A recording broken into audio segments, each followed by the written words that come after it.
Welcome back. Welcome back. You made Don McKay in here. Don McKay in the morning on the all new radioonfire.com. Happy Monday to you. Of course, here on the program, we deliver the biggest political and trending news stories of the day with original reporting from across the country, emanating from our studios in Baltimore and Atlanta. Show us fun, show us upbeat, but I also have to expose what is really going on in this country, and there is a lot going on, a lot of stories we're going to get into today. Of course, new episodes of the program drop Monday through Friday, 8 a.m., but I don't want you to miss any of our live broadcasts. In addition to the 8 a.m. program, we deliver content throughout the day as news happens, so hit that notification bell so you get an alert whenever we go live. As I said, so much to get into today. I don't even know where to start. So much to get into. And of course, on social media, I'm at the Don McKay Show at Radio on Fire. So I guess we need to start with the drone strike. U.S. says that the Kabul drone strike, which killed 10 civilians, including children. Tragic mistake is what they're saying now. We're going to definitely need to unpack that. So, of course, you remember the Afghanistan debacle. I mean, if you want to call it a debacle. It's been a 20-year debacle. 20 years in the making. This has just been a cluster in this region. So a drone strike last month, you remember, killed what they said that this was the drone strike that was answering the suicide bombing. That's what they said. Now, it was a rush job. They were under a lot of pressure. So Friday, U.S. apologized for what they call a tragic mistake. The Pentagon said that the August 29th strike targeted an Islamic State suicide bomber who posed an imminent threat to the U.S.-led troops at the airport as they tried to complete the last stages of the withdrawal from Afghanistan. So they said that they had intelligence. You know, we constantly hear about the intelligence that they had, right? Said that they had the intelligence. We constantly hear about these experts. They should have known what was going on. And if you don't know, then you don't do it. But constantly, there is mistakes, what they call collateral damage, with these drone strikes. And a lot of times these drone strikes, which were improperly done, innocents killed, this is the type of things that further radicalize folks. This creates this vendetta against whoever the victims were and the U.S. This is the kind of incompetence that furthers tensions. So anyway, you remember seeing and hearing about this. So this was, I mean, the results. But what we have is haste, trying to respond to pressure that was going on. The Biden administration definitely wants to separate itself from Afghanistan and put that in the rearview mirror. This, of course, making it hard. Rushing to be wrong? I don't believe in rushing. Right? I do not believe in haste decisions, especially when we're talking about life and death decisions. We have a crisis of incompetence. These are supposed to be the people that are supposed to know what they're talking about. So without taking the proper time, and they found this vehicle around what they said 8 hours. They thought he was putting hazardous materials in the vehicle. Turns out it was water. Turns out it was canisters of water. but they just had their mind. Now they're like, oh, we're so sorry. This is what worries me about some of the rushed medicine, some of the rushed vaccines that's happening. Oh, well, this was the intelligence that we had at the time, and we thought we were doing the right thing, and now it turns out we were wrong. That's why you got to take your time when you're doing things that are life and death. Got to take your time. So this drone strike, it really reveals some uncomfortable truths. Even as reports of civilian casualties emerged, the top U.S. general said that the attack was righteous, right? They thought they had the right dude. No, you didn't. You did not have the right dude. And we have got to stop being so quick to make these decisions. These are the U.S. drone strike victims. And as you can see, a lot of kids there. And yes, times of war, it is a sad thing, but it does happen. And this incompetence is not excusable. Well, it's war, stuff happens. The U.S. head of Central Command Marine Corps General said that at the time he had been confident it averted an imminent threat to forces at the airport. That's what he wanted to believe. So, I mean, if you got a hammer, I guess everything looks like a nail.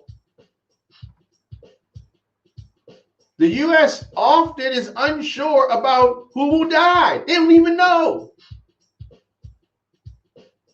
And another sad thing about this is the Biden administration, which I will commend them for coming forward and admitting this mistake and owning it. The Trump administration wouldn't do anything like that. Actually, back in October 2017, Trump abolished an Obama-era approved system in favor of a looser, decentralized approach, which gave the military and CIA officials the discretion to decide to launch drone strikes against targets without White House approval. A policy like this, of course, reduces accountability for drone strikes. And that's what this is all about, isn't it? Accountability. Who is responsible when these mistakes happen? Who is responsible? So after President Biden took office, he halted the counterterrorism drone strikes without White House approval and initiated a broad review of U.S. policy on drone use. Okay, that's fine, but now that places accountability, at least includes the White House in that line of accountability. I thought that it was quick for them to just say that they had somebody in sight. So anybody in sight, you just kill somebody. They were under pressure.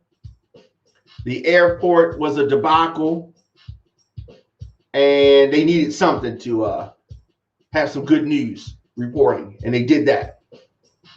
And for a moment, you did have some good news reports. But now the smoke has cleared, and it turns out that they were wrong, deadly wrong. Deadly wrong. So, as I said, the Trump administration really tried to take away some of that accountability. Back in 2016, President Barack Obama signed an executive order requiring annual accounting of civilian and enemy casualties in U.S. drone strikes outside war zones, areas outside of active hostilities. And it set a deadline of May the 1st each year to release such reports. Trump, as I said, designated large areas in Yemen and Somalia to be areas of active hostilities, thus exempting those areas from disclosure. So, what they consider to be wartime areas and stuff where we have a lot of things going on that are involving hostiles, they don't want to talk about that. Trump administration also ignored the 2017 and 2018 deadlines. And on March 6th of 2019, he just revoked the requirement altogether. So war zones. Since 2016, Congress has enacted legislation separately requiring the Defense Department to release annual reports about bystander deaths from all of its operations, including strikes inside of war zones, such as Syria, such as Afghanistan. So as you can see, it's a lot of back and forth, double speak, things that could be confusing. I do commend the Biden administration for accepting the blame. It was coming out anyway. And in this day and time, it's really hard to hide things. In this time of social media, it's really hard to hide these things. So it was going to come out. It was going to come out. It was coming out. So they accepted what was the obvious. I do commend them for that. But at the same time, I got to slam them for buckling under pressure, making hasty decisions, and not being sure. So they're talking about giving reparations or some type of money to some of the families of the victims. I guess, but that doesn't bring back the folks. You're going to have people that are angry. And what can you do in this time? Here's what you can do. Be sure next time. These are supposed to be the experts. These are supposed to be, the ones who know what they're doing. Supposed to be. So if you are the ones who know what they're doing, act like it. Let me know your thoughts in the comment section. Instagram, Facebook, Twitter, LinkedIn, TikTok, at The Diamond K Show, at Radio on Fire. Of course, I am here daily, 8 a.m., giving you my spin, my take on the top news stories of the day. And of course, we have some sponsors that help us do this show. If you need a flyer, Flyers on Fire is where you go. They can design a quality digital flyer for you in 24 hours. If you are promoting something on social media, Flyers on Fire can help you brand your message with a quality flyer. Visit them on Instagram at Flyers on Fire. So definitely, how many times do you need a flyer? You need something quick. Flyers on Fire is where you go, as I said, on Instagram.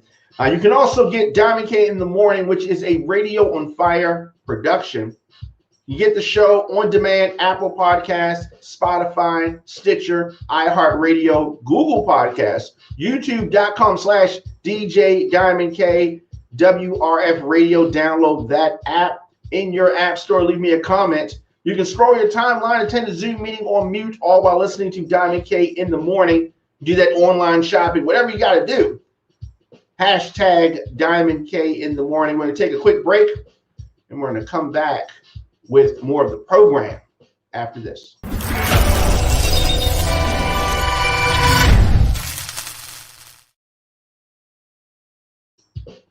Welcome back.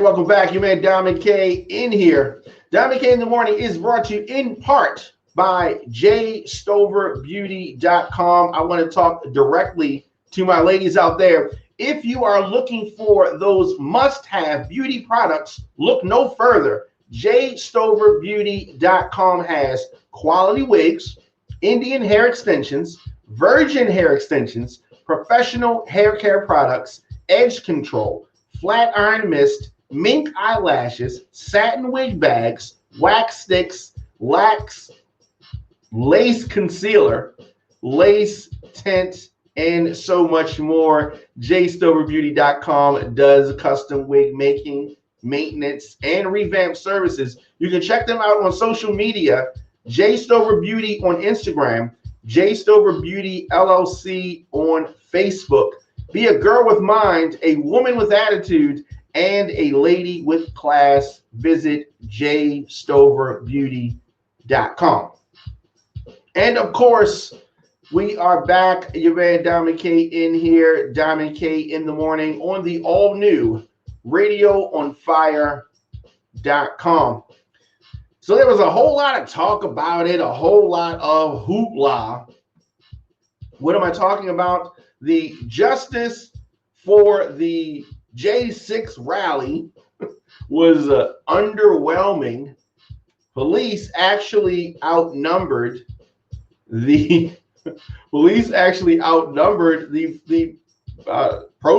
Capitol protesters. Is that what we call? I guess that's what we call them, right? Capitol protesters. Police actually outnumbering those folks. So you heard a lot of talk about this rally that was in support of the Capitol rioters. There was a lot of talk about it. There was a uptick in chatter online talking about this. And as the weekend approached, they put the fence back up around the White House. There was all kinds of stuff going on. The city, D.C., is still on edge after the January 6th insurrection. Law enforcement bore down in large numbers over the weekend, right on the Capitol. They were concerned about this. This was a rally that was supposed to support jailed rioters. They thought that it might turn violent. However, the crowd was sparse and the incidents were few. That's a good thing. That is a good thing. Now, the only clear parallels between the riot from, more than 8 months ago, I guess almost 9 months ago, by supporters of former President Trump were the false claims, aka the lies put forth by the rally organizers about the violence on that January day, that infamous day when Congress met to certify the election of Joe Biden. The low turnout also called into question whether such rallies will have staying power. Right? Take a look at this crowd.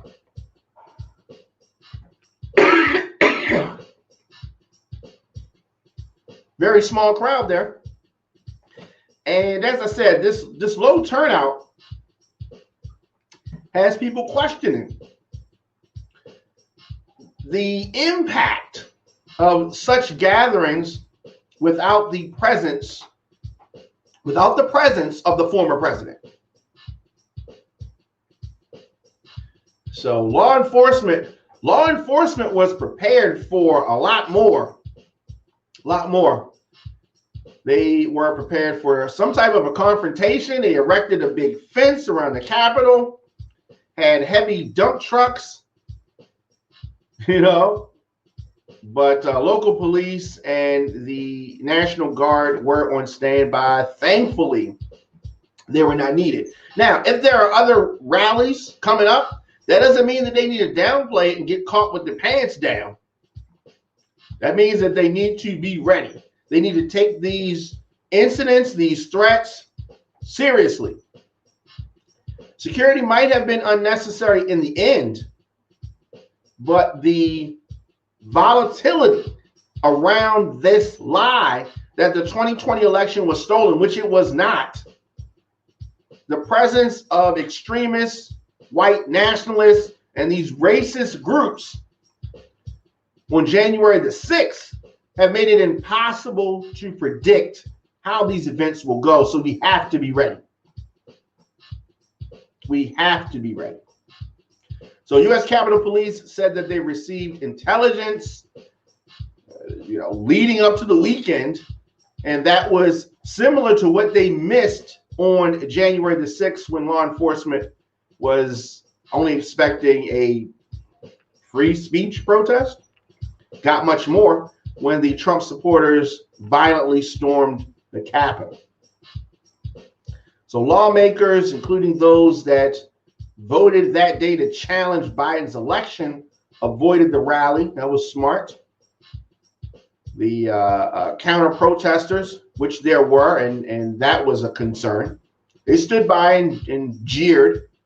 Some held some anti-Trump signs, and one man who confronted some of the pro-Trump protesters was quickly removed by the police. The cops used bicycles to shield from the crowd as they escorted him down the street. One person was arrested in the crowd for carrying a knife. Second man was arrested after someone reported to officers that they saw him carrying what they thought was a handgun. Two other people who police say were wanted in Texas for a firearm charge and a probation violation were also arrested after being pulled over Saturday morning near the Capitol. So we all remember what we saw January the 6th, the disgusting display that we saw at that time. Thankfully, this was not that. Thankfully. Let me know your thoughts in the comment section. Instagram, Facebook, Twitter, LinkedIn, TikTok, at The Dom and Kay Show, at Radio on Fire, of course. You can check us out. You can support the program. Very easy to do that. I am able to deliver our news and our views on Dom and Kay in the morning because of our listeners, sponsors, and of course, your donations. That is something that is much needed for this media platform. RadioOnFire.com/advertise. You can definitely do that. Make a one-time donation. Join the Radio on Fire VIP Club. On social media at The Dom and Kay Show, at Radio on Fire. Also, it is the 10th annual Baltimore Music Awards. These awards were created to give recognition to Baltimore's entertainment community each year. You have the opportunity to nominate and vote for the winners in each category. The 2021 categories are as follows: album, DJ, documentary, female artist, male artist, producer, inspirational artist, online radio station, online radio show, podcast, radio station, radio show, stand-up comedian, and web series. Winners for the 2021 Baltimore Music Awards will be announced Thursday, November the 4th, 7 p.m. live on RadioOnFire.com. It's the 10th annual Baltimore Music Awards. Let your voice be heard at this year's celebration of Baltimore entertainment. Visit RadioOnFire.com/Baltimore Music Awards. So as always, we are excited about the Baltimore Music Awards. This is the 10th annual. Make sure that you let your voices be heard this year. So always excited about the BMAs whenever this time of year comes around, because there is so much talent in Baltimore, and we like to be one of the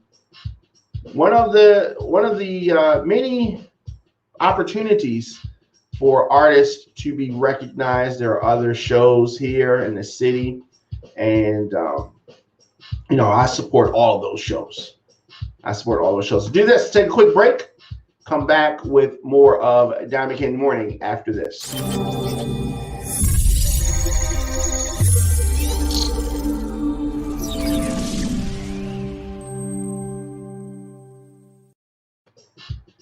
Welcome back. Happy Monday. Your man Diamond K in here, and I'm looking online. There's so much craziness online. We were talking about on the other side the underwhelming rally that Trump supporters had. Get that picture.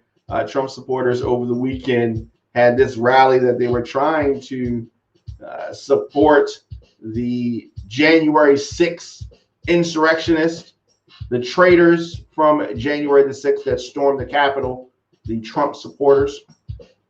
So as you remember, on January the 6th, dozens of law enforcement officers were left bloodied and beaten by a crowd of pro-Trump rioters. Some of them were armed with pipes, with bats, with bear spray. Now, this is coming from the people that's supposed to love the cops, right? Supposed to be the ones that love the cops. They did not show that then. They quickly overran and overwhelmed the police force. One officer was beaten and shocked with a stun gun repeatedly until he had a heart attack. You remember that. These folks are trying to now say that the people who committed these acts are political prisoners. I mean, you can't be serious. So they had this flop of a rally over the weekend. And according to the Associated Press, who have reviewed hundreds of court and jail records, these Capitol rioters, the defendants, they were trying to uncover, the Associated Press, AP, trying to uncover how many were being detained, and they found roughly 63 held in federal custody. 63. These are people that are waiting for trial, for sentence hearings. At least 30 of them are jailed in D.C. The rest are locked up in facilities across the country. They have said that they are being treated unfairly, and one defendant says that he was beaten. So there's always that. Stay tuned. More of the program after this.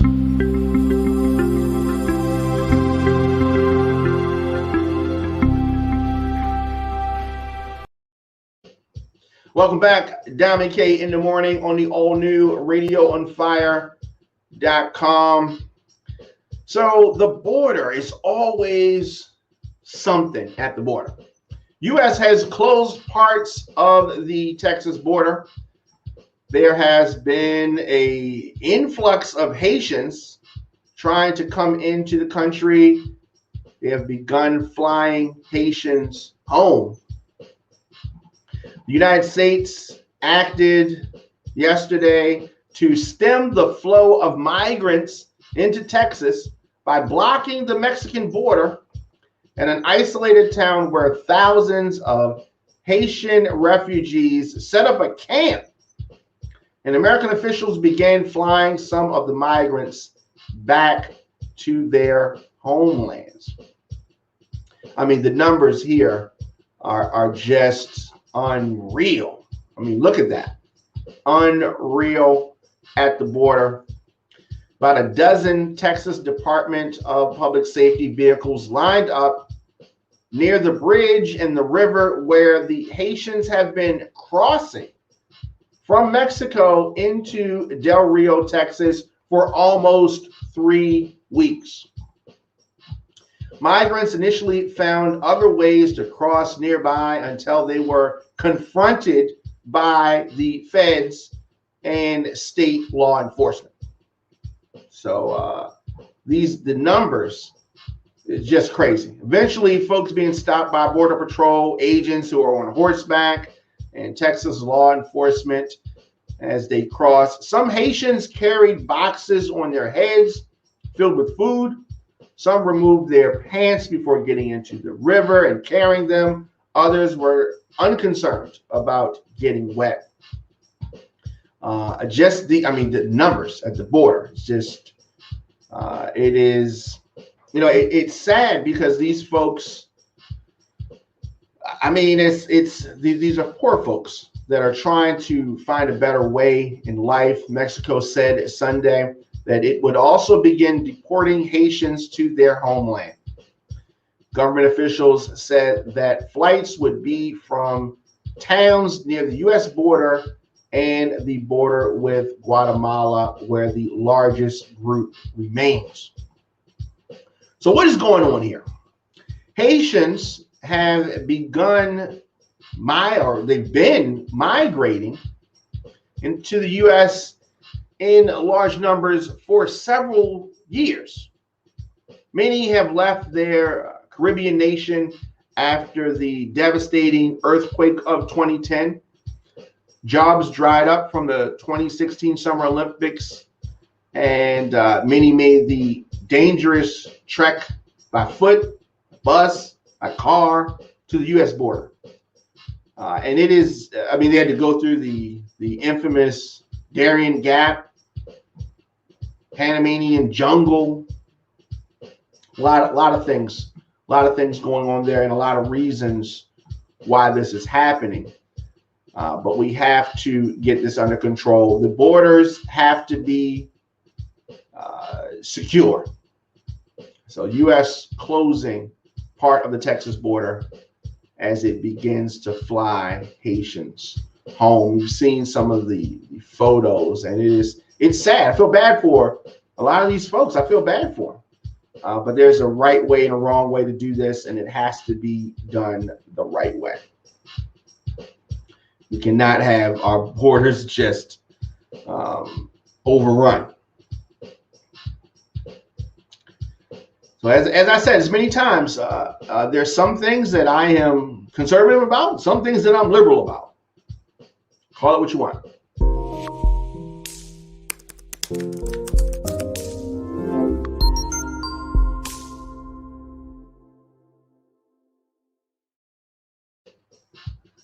You may Dominic in here, Dominic in the morning on the all-new radioonfire.com, and there has been a lot of talk about the Pfizer vaccine. And the Pfizer, the company, the drug manufacturer Pfizer, has released a list of side effects from the COVID-19 vaccine booster. There have been talks about booster shots.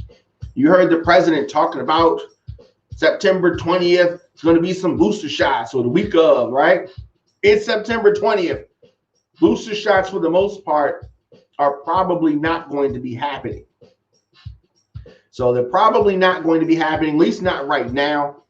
In 65 and older folks, and folks who are compromised, folks that are, running the risk of really having some bad outcomes, they're getting booster shots. Everybody else, the younger set of folks, they're not getting boosters right now. That's what it appears to be.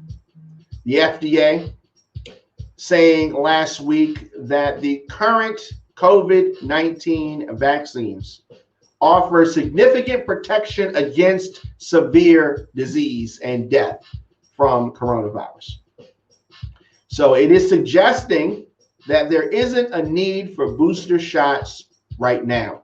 This could change, but I'm just saying what the president went out on a limb and just said, or kind of tried to, strong arm may not be the right word, but he just tried to make this proclamation because they looked at some data, but it does not appear that that is what is happening, or that is what's going to happen, or that is what needs to happen.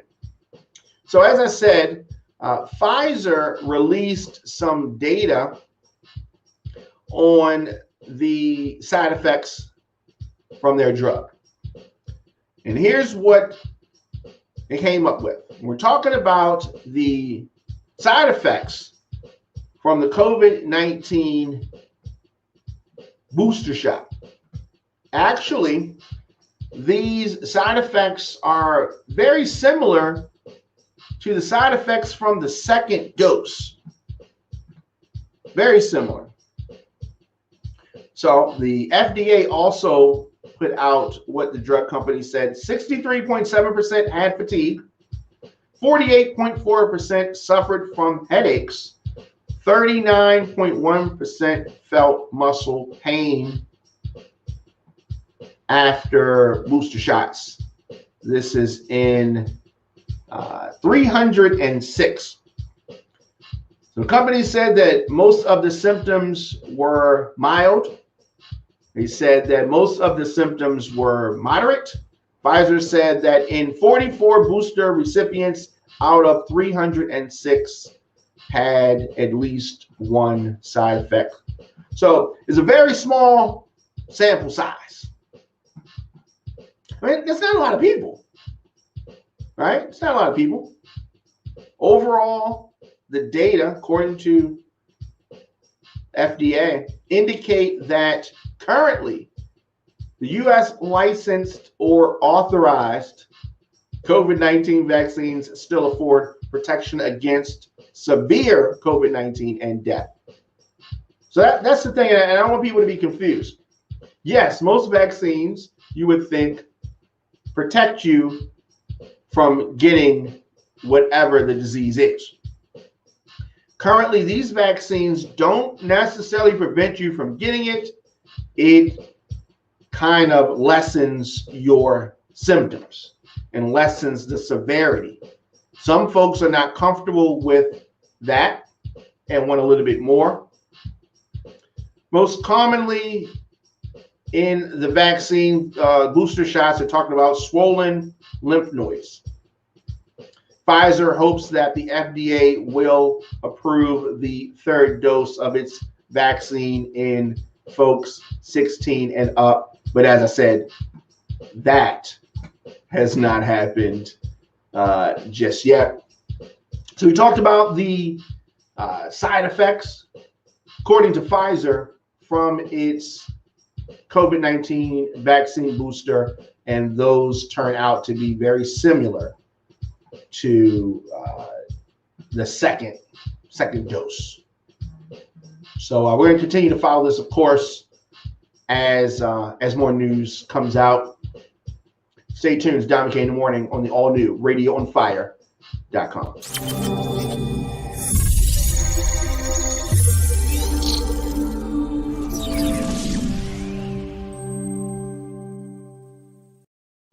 Welcome back. You man, Dom McKay in here. Dom McKay in the morning on the all-new RadioOnFire.com. And I have had a great time today talking about stuff. I'm going to get into the mix 12 noon today. You can check me out. And also Saturday and Sunday, 6 p.m., RadioOnFire.com. Also tonight, 7 p.m., the RTV project, the RTV show.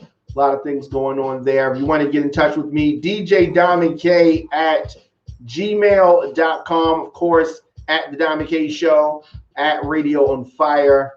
And Wednesday, my father will be here joining me for the Father and Son News Show. You can check us out live, 6 p.m. Wednesday, RadioOnFire.com. It's been real. I will see you guys tomorrow.